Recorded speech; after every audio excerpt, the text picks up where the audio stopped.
Welcome to chemist YouTube channel. तो आज का जो वीडियो ये बहुत ही इंटरेस्टिंग होने वाला है फॉर दो स्टूडेंट्स जो अपकमिंग जैम आईआईटी जैम के लिए प्रिपेयर करें। तो जो बैचलर स्टूडेंट्स है, बीएससी स्टूडेंट है, तो वो सबको मैं रिक्वेस्ट करूँगा इस वीडियो के एंड तक देखो, क्योंकि इस वीडियो में हमारे साथ है परास गुप्ता जो रिसेंटली आईआईटी जैम में ऑल इंडिया रैंक 2 सिक्योर किया है केमिस्ट्री स्ट्रीम में। तो उसका जितना भी एक्सपीरियंस था, वो कैसे इस मुकाम तक आया है, कैसे एग्ज़ाम के लिए प्रिपेयर किया था, ठीक है, उसका लाइफ का क्या स्ट्रगल था, तो वही इस वीडियो में वो एक्सप्रेस करेगा, शेयर करेगा हमारे साथ। तो इस वीडियो को आप एंड तक देखो। एंड उसका एक यूट्यूब चैनल भी है, उसका लिंक भी मैं डिस्क्रिप्शन बॉक्स में दे दूंगा, जाके चेक कर लो, वहाँ पे भी वो केमिस्ट्री के ऊपर वीडियो बनाता है। एंड इस वीडियो को एंड तक देखो and all the best. Hello everyone, this is Paras Gupta, All India Rank 2, IIT JAM 2021 and All India Rank 21 in GATE 2021. First of all, thank you Suman Bhaiya for calling me on your YouTube channel. So, and hello everyone. So, आज आज मैं क्या discuss करूँगा, अपनी पूरी journey share करूँगा कि मेरे साथ क्या हुआ, मैंने कैसे किया, है ना। मेरी जर्नी थोड़ी सी इंस्पायरिंग है, आप रिलेट कर पाओगे अगर मैं भी एक नॉर्मल साइज बच्चा हूँ, आप भी रिलेट कर पाओगे उस चीज़ से। तो मैं सारी चीज़ें डिस्कस करूँगा कि मेरे पास प्रिपरेशन स्ट्रैटेजी क्या रही, मैंने कौन सी बुक्स फॉलो करी, और जो मेरे साथ इमोशनल चीज़ें थी उनको कैसे हैंडल किया, है ना। टेस्ट में मार्क्स नहीं आ रहे तो क्या हो रहा है, मैं सब कुछ शेयर करूँगा कि मेरी जर्नी कहाँ से स्टार्ट हुई अब और आगे फ्यूचर में मैं क्या कर रहा हूँगा। तो थोड़ा सा मैं अगर डिस्कस करूँ ना, जैसे मेरी स्कूलिंग है A4 स्कूल हिंडन से। तो क्लास 11th में जब मैं गया तो क्लास 11th में मैंने देखा था कि ज़्यादातर बच्चे जेई की तरफ मूव ऑन कर रहे हैं, तो मतलब इंजीनियरिंग की तरफ जा रहे हैं। तो जैसे होता है ना भेड़ चाल सी, तो वैसे ही मैं थोड़ा उस तरफ मुड़ लिया था कि थोड़ा मैं भी करके देखूं। तो जब मैं उसको कर रहा था, जैसे जेई की प्रिपरेशन कर रहा था, तो मेरा केमिस्ट्री से जो लगाव था ना, डेट वाज टू इमेंस, वो बहुत ज़्यादा डेवलप हो गया। और मैं मतलब ट्यूशन क्लासेस जाता था, तो वहाँ पे जो और स्कूल टीचर्स जो थे उन सब ने उन सब की वजह से मेरे जो केमिस्ट्री में इंटरेस्ट था ना, वो बहुत ज़्यादा बढ़ गया कि ये चीज़ कैसे हो रही है, ऑर्बिटल्स कैसे दिखती हैं, मॉलिक्यूल्स कैसे बन रहे हैं, हम उस चीज़ को स्टडी कर रहे हैं जिसको हम आँखों से देख ही नहीं सकते। We are moving toward the molecular level, और उस चीज़ ने मेरे को बहुत फैसिनेट कर दिया। अगर मैं ऐसे मुट्ठी बंद करूँ, I have thousands of atoms in my hand. So हम जो देख नहीं पा रहे हैं उस चीज़ को स्टडी कर रहे हैं, तो वहाँ से मेरा जो उसकी स्टडी कर रहे हैं, वो वहाँ से मेरा इंटरेस्ट बहुत ज़्यादा डेवलप हो गया था केमिस्ट्री के अंदर। तो जैसे ही मेरा फिर मैंने डिसाइड कर लिया था कि इंजीनियरिंग अगर मैं करता हूँ तो आइदर केमिस्ट्री को परस्यू करना, either I will go for the chemical engineering और I need to go for BSc pure sciences.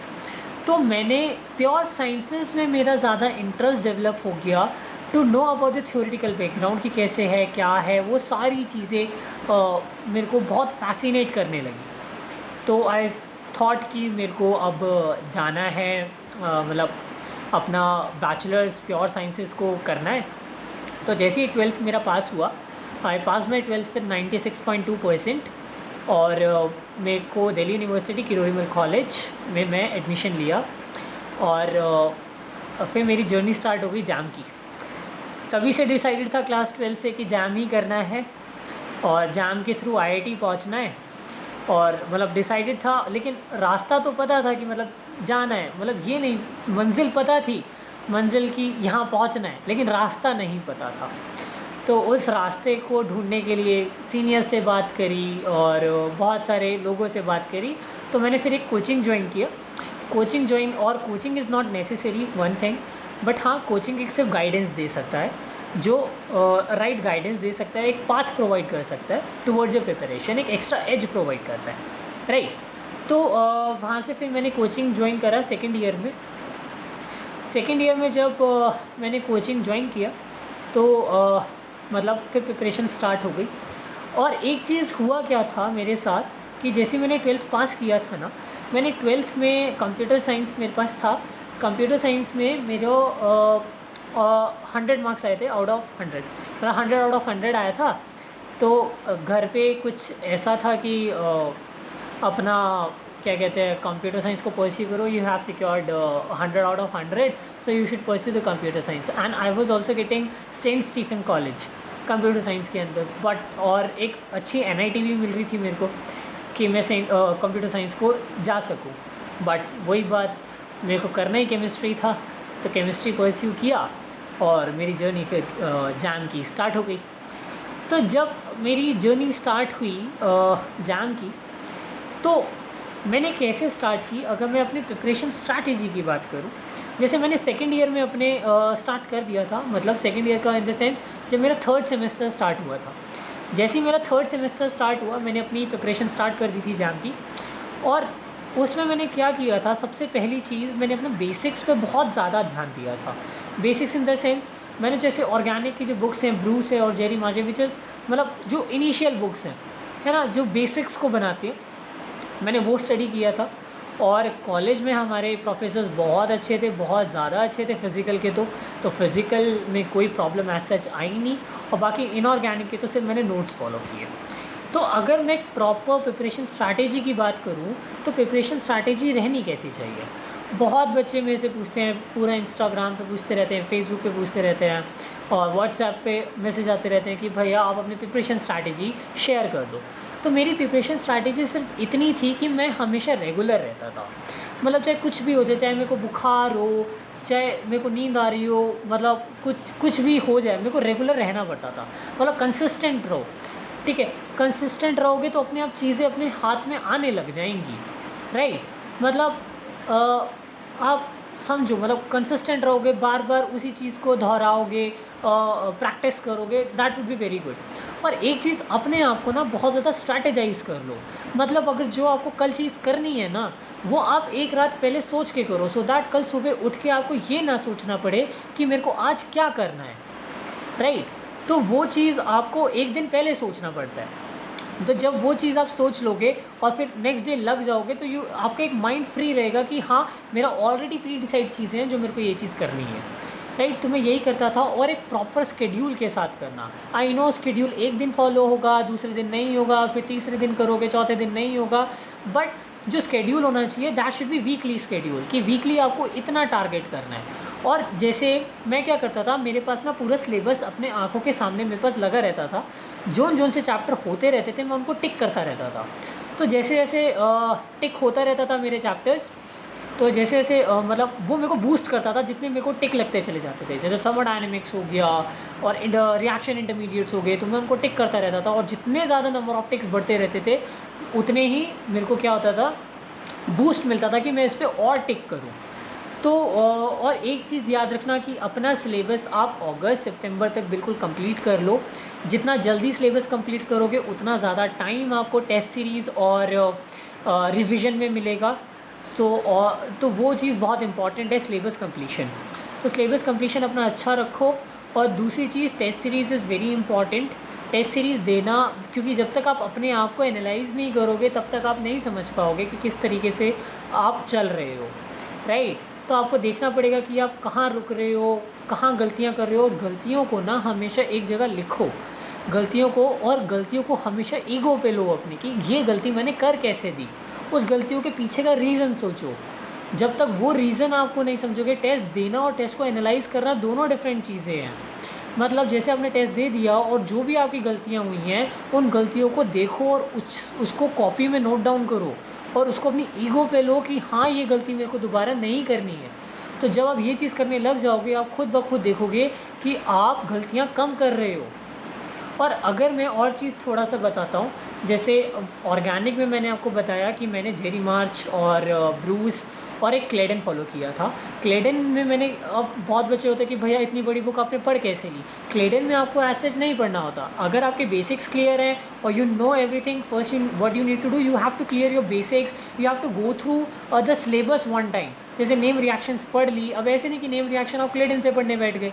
पहले आपको नेम रिएक्शन को समझना है, इनोलेट केमिस्ट्री को समझो, उसके क्वेश्चंस प्रैक्टिस करो, और जैसे उसके क्वेश्चन प्रैक्टिस हो जाए, देन गो फॉर द क्लेडन। क्लेडन के एग्जाम्पल्स देखो, है ना। थ्योरी पढ़ने की ऐसी कोई ज़रूरत नहीं होती है, बिकॉज अगर आपने चीज़ें कॉन्सेप्ट्स क्लियर कर लिए, तो थ्योरी में भी वही चीज़ें लिखी हैं। राइट। जेरी मार्च है और हमारे पास ब्रूस है और ये क्लेडन है। These are the books that I have followed in during my preparation. और coming to the physical chemistry में Puri Sharma Pathania and KL Kapoor are more than sufficient for your preparation. मतलब अगर KL कपूर में जो सॉल्व एग्जाम्पल्स हैं, अगर आप उन्हीं को कर ले तो फिजिकल आपकी बहुत अच्छी प्रिपेयर हो जाएगी, है ना। और स्ट्रैटेजिकली चलना। इनऑर्गेनिक में वी हैव एटकिंस इनऑर्गेनिक की, और मैंने ऐसे सिर्फ नोट्स फॉलो किए थे अपने, और इनऑर्गेनिक मेरा हो गया था उसके, ठीक है। ये चीज़ अच्छे से करो और बहुत स्केड्यूल एक स्ट्रैटेजिकली चलना।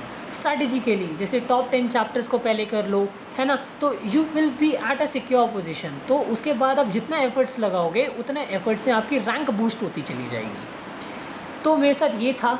अब होता क्या है ना, जब प्रिपरेशन टाइम होता है, प्रिपरेशन टाइम में रोज़ ऐसा लगता है कि नहीं होगा, रोज़ रोना आता है, रोज़ गिरोगे, रोज़ उठना पड़ता है। अब वो उठने के लिए जो मोटिवेशन होती है ना, दैट इज़ वेरी इंपॉर्टेंट। और वो मोटिवेशन यही आएगी जब आपका गोल क्लियर होगा। मेरा गोल था कि मेरे को रिसर्च साइंटिस्ट बनना है, मतलब रिसर्च साइंटिस्ट बनना है। For that I need a good background which I am getting, which I have secured all India rank 2। Now I will be going to the IIT Bombay. तो वही चीज़ मेरा एक गोल था कि मेरे को वो चीज़ अचीव करनी है। तो जब तक आपका गोल क्लियर नहीं होगा कि आपको करना क्या है, देन बहुत डिफिकल्ट हो जाएगा जैम को क्लियर करना।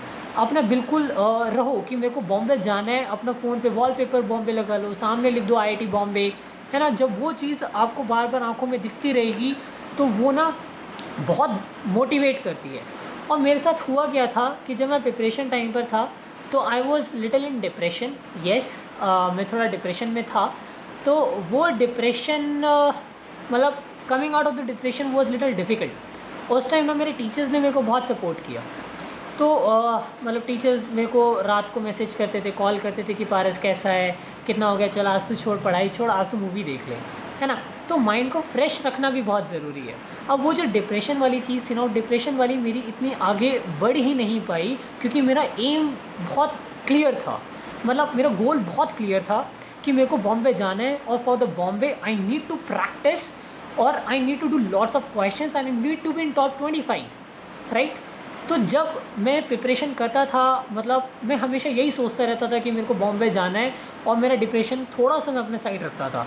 ऐसा नहीं है कि डिप्रेशन नहीं आता था, आता ज़रूर था, बिल्कुल आता था। और बहुत डिप्रेस्ड हो जाता था मैं, और कई बार तो ऐसा हो जाता कि मैं अपनी कॉपी खोल के बैठा हूँ और 4 घंटे हो गए लेकिन पढ़ नहीं पा रहा हूँ कुछ भी, राइट। ऐसा भी होता था मेरे साथ। लेकिन उसको ओवरकम करना और फिर उसको ओवरकम करके चीज़ें अचीव करना, वो चीज़ ना बहुत कुछ सिखा देगी। मतलब वो चीज़ मैंने टैकल करी है, और जहाँ पे मेरे टीचर्स ने मेरा बहुत हेल्प किया, मेरे फ्रेंड्स ने बहुत हेल्प किया, वो चीज़ जब मैंने टैकल करी, आज मेरे अंदर इतना कॉन्फिडेंस है कि अगर आगे कोई मेरे ऊपर मतलब कोई प्रॉब्लम आती है तो मैं बहुत मतलब उसको फेस कर सकता हूँ ब्रीफली, राइट, बहुत अच्छे से फेस कर सकता हूँ। तो मुश्किलें रोज़ आएंगी, आपको उससे लड़ना है और आगे बढ़ना है। आगे बढ़ना नहीं सीखोगे जब तक गिरोगे नहीं ना, तब तक आगे बढ़ना नहीं सीखोगे, राइट। और ऐसे नहीं कि मतलब आपने टेस्ट दिया और टेस्ट में कम मार्क्स आ गए, अब रोना बैठ जाओ कि यार क्या करूँ, अब टेस्ट में तो कम आ रहे हैं। उस टेस्ट को इम्प्रूव करो, उसमें गलतियाँ देखो कि कहाँ हो रही हैं, और जहाँ गलतियाँ हो रही है किस कॉन्सेप्ट में गलती हो रही है, उस कॉन्सेप्ट को रिवाइज़ करो। That is the way that you need to prepare, right. अब बात आ जाती है कि भैया फिज़िकल में बहुत ज़्यादा दिक्कत होती है, राइट। में से बहुत बच्चों ने यही चीज़ पूछा है, फ़िज़िकल में क्या करो ना। फ़िज़िकल में सबसे पहले ना आप थ्योरी को पढ़ो। थ्योरी जब तक आपकी क्लियर हो जाएगी ना, थ्योरी क्लियर हो जाएगी, तब आप न्यूमेरिकल्स को ना बहुत अच्छे से रिलेट कर पाओगे, बहुत अच्छे से। और ऑर्गेनिक में भी एक पैटर्न होता है ऑर्गेनिक को, ऐसा नहीं कि आप नेम रिएक्शन करने बैठ गए और GOC आपको आती नहीं है। तो you have to first read the GOC, मतलब GOC के कॉन्सेप्ट बेसिक्स चीज़ें क्लियर करो, तब जाके सारी चीज़ें क्लियर हो जाएंगी, है ना। तो प्रिपरेशन स्ट्रैटेजी में मैं आपको अगर समराइज़ करूँ ना, तो सबसे पहला ही मेन पॉइंट ये आ जाता है कि यू हैव टू बी, आपको स्ट्रैटेजिकली चलना है और एक प्रॉपर स्केड्यूल के साथ चलना है। सारी चीज़ें नोट डाउन होनी चाहिए आपके सामने, और एक रात पहले ही आपको सारी चीज़ें लिख लेनी है कि नेक्स्ट डे मेरे को ये चीज़ करना है ना। और क्वेश्चन प्रैक्टिस बिल्कुल मेंटेन रखना है, ठीक है। लास्ट प्रीवियस ईयर क्वेश्चंस करो और अच्छे क्वेश्चन प्रैक्टिस करो और टेस्ट सीरीज़ दो। बस इतना करोगे, जैम इज़ नॉट टफ, और आराम से रैंक आएगी and you will be in the IIT, right. तो ज़्यादा मुश्किल नहीं है, बहुत आराम से हो जाएगा सारी चीज़ें, राइट। तो अगर मैं अब थोड़ी सी बात करता हूँ अपने थोड़ा बैकग्राउंड की, तो जैसे मैं अपना किरोड़ीमल कॉलेज में था, किरोड़ीमल कॉलेज, तो मैंने अपनी 3 इंटर्नशिप्स कर रखी हैं। 3 इंटर्नशिप मैंने करी हैं। One is photo catalytic degradation of dyes and hydrogen production और डिग्रेडेशन ऑफ हैवी मेटल्स, मैंने ये चीज़ करा था। और मैंने टॉक्सिसिटी ऑफ एल्यूमिनियम करा है, मतलब इसके ऊपर रिसर्च करी है, मतलब एक प्रोजेक्ट किया है इंटर्नशिप। एंड जो मैंने थर्ड प्रोजेक्ट किया है that is medicinal use of wheat grass in cancer treatment, मैंने ये चीज़ करी है। तो मेरा इंटरेस्ट थोड़ा रिसर्च साइड में ही है, so I will be doing a research in the IIT Bombay, और मैं आगे रिसर्च में ही जाना चाहता हूँ। But yes, I am fond of little teaching, so right now also I am guiding some students of IIT JAM so that they will also conquer their in IIT JAM. I am providing them all these strategies and helping them in scheduling their whole day. तो मैं वो भी कर रहा हूँ, मतलब थोड़ा है कि मतलब होता है ना, जैसे हर एक को होता है, मतलब समझ जाओ, ठीक है। तो ये चीज़ भी है, और मेरे को रिसर्च में बहुत ज़्यादा इंटरेस्ट है, सो मैं रिसर्च करूँगा आगे। और अगर मैं बात करूँ कि सोशल मीडिया से कैसे दूर रहें भैया, बहुत क्वेश्चंस आते हैं मेरे पास, सोशल मीडिया से कैसे दूर रहें। देखो, आपको ना ये चीज़ पता होनी चाहिए कि what is essential and what is non essential. अगर आपने 5 साल मेहनत कर ली और ये 5 साल आपको आगे के 50 साल देंगे, समझ रहे हो ना मेरी बात, मतलब कनेक्ट कर पा रहे हो ना।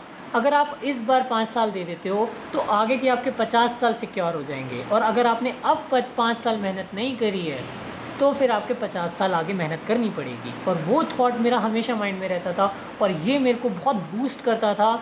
और मतलब फिर मैं सोशल मीडिया से थोड़ा सोशल मीडिया से थोड़ा दूर रहता था। I am not that socially active person in during my preparation, है ना। तो सोशल मीडिया से थोड़ा सा दूर रहो, है ना, और अपने आप को थोड़ा सा आइसोलेट करो और पढ़ने बैठो, राइट। ग्रुप स्टडी में पढ़ाई ज़रूर होती है, लेकिन उतनी अच्छे लेवल की नहीं हो पाती है। आपको इंडिविजुअली अपना माइंड डालना पड़ेगा टूवर्ड्स द कॉन्सेप्ट्स, है ना। तो जब तक वो चीज़ नहीं करोगे, आइसोलेट होके नहीं पढ़ोगे, तो वो वाला चीज़ नहीं आप। और एक स्ट्रैटेजी, क्वेश्चन को अप्रोच करने की स्ट्रैटेजी इज़ वेरी इंपॉर्टेंट। मतलब जब क्वेश्चन करने बैठो ना, तो क्वेश्चन में आपको ये देखना है कि अगर मैंने इस तरीके से क्वेश्चन प्रोसीड किया, क्या कहीं पे मैं स्टेप्स को कम करके टाइम बचा सकता हूँ। क्योंकि जाम के अंदर टाइम लिमिटेशन बहुत होते हैं, क्योंकि आपको पेपर मतलब पूरा पेपर को रिवाइज़ भी करना होता है, राइट। तो जब तक आप टाइम मैनेजमेंट नहीं सीखोगे, और जो टाइम मैनेजमेंट आता है ना वो प्रॉपर प्रैक्टिस से आएगा। आप 60 क्वेश्चन लेकर बैठो और 60 क्वेश्चन को 3 घंटे में करने की कोशिश करो, राइट। और उसको रिवाइज़ करने की कोशिश करो बिल्कुल स्केड्यूल्ड वे में। जब मैं टेस्ट सीरीज़ देता था तो मैं टेस्ट सीरीज़ भी इसी पैटर्न में देता था। मैं अपना स्क्रिबल पैड बनाता था, 16 पेजेस का मैं अपना स्क्रिबल पैड बनाता था और उसमें पेपर देता था, और लैपटॉप पे बैठ के कमरे में बंद होकर पेपर देता था, है ना। तो मतलब अपना माहौल कुछ इस तरीके से करो कि वही लगे कि आप एग्जामिनेशन हॉल में बैठे हो। जितना ज़्यादा आप अपने आप को इस इन्वायरमेंट में डालोगे, उतना ही ज़्यादा यू विल सी कि आप बहुत पास जा रहे हो क्लियर करने के पेपर, है ना। बस अपने आप को मेंटली स्ट्रांग रखो, है ना। एक जर्नी लंबी है लेकिन मुश्किल नहीं है। अगर आप कंसिस्टेंट रहोगे ना तो कुछ भी मुश्किल नहीं है, समझ रहे हो ना। बस आपको कंसिस्टेंट रहना है और मोटिवेटेड रहना और पॉजिटिव रहना है। या मैं तो डिप्रेशन में था, जब मैं कर सकता हूँ ना इस चीज़ से निकल सकता हूँ बाहर, तो आप तो बहुत अच्छे से कर सकते हो।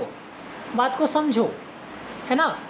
बस जो मतलब आप होता है कुछ कि ये प्रॉब्लम आ गई, अब कैसे करें। आई नो कि अभी कोविड का सिचुएशन है, we all are facing. Even अभी मैं पिछले हफ्ते कोविड से रिकवर हुआ हूँ, राइट। मतलब वो सारी चीज़ें चलती रहेंगी।